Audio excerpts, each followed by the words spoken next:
This is muscle. So I will come back after a few minutes. Welcome back, students. Now, this is the dissection for the flexor digitorum profundus. I cut the flexor digitorum profundus, all its four tendons, along with these lumbrical muscles which are attached, and have reflected it towards the distal side. I will just put this tendon here. Similarly, I also cut the tendon of the flexor pollicis longus at the wrist joint and has reflected it back. You can see that this tendon of the flexor pollicis longus is ultimately going and is inserting here on the base of the terminal phalanx. If you can see here, I will just show you.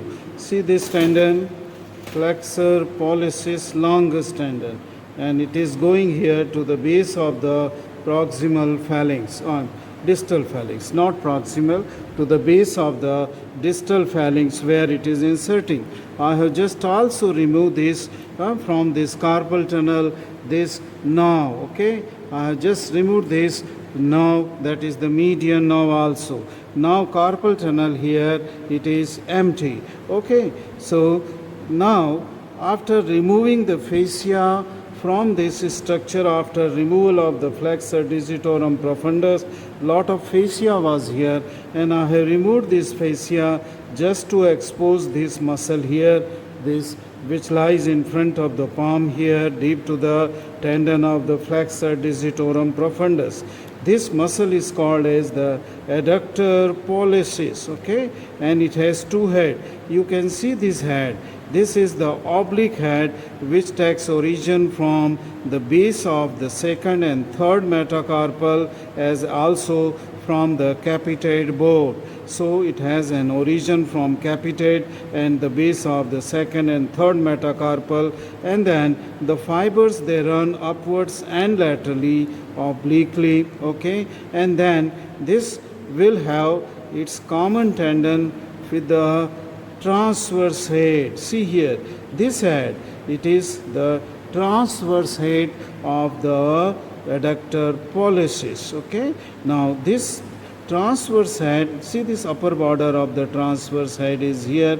This has a origin from the front of the third metacarpal bone, in the front, okay, the palmar aspect of the third metacarpal bone, shaft. It takes origin from the shaft, and fibers directly run towards the lateral side. So this is, and they are transversely oriented. That's why it is called as the transverse head. Thus there is an oblique head, there is a transverse head, and it is the junctional point between the oblique and transverse head, and then they form a common tendon. Just I will pick up this common tendon. See this, in my forceps is the common tendon which will go and get attached onto the base of the proximal phalanx, more towards the medial side. So this is the common insertion at the base of the proximal phalanx.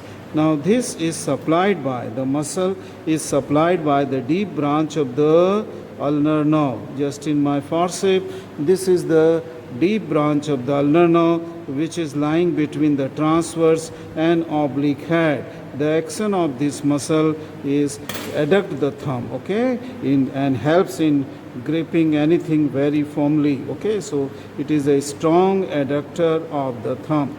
Now what we are going to do in the next dissection is that I will remove this adductor pollicis, okay, and then we'll try to see the course of this deep branch of the ulnar nerve, as well as the deep palmar arch, which is formed by the deep branch of the ulnar artery, and it will see that the radial artery will be coming to here, deep to this, which is lying here in the anatomical snub box here.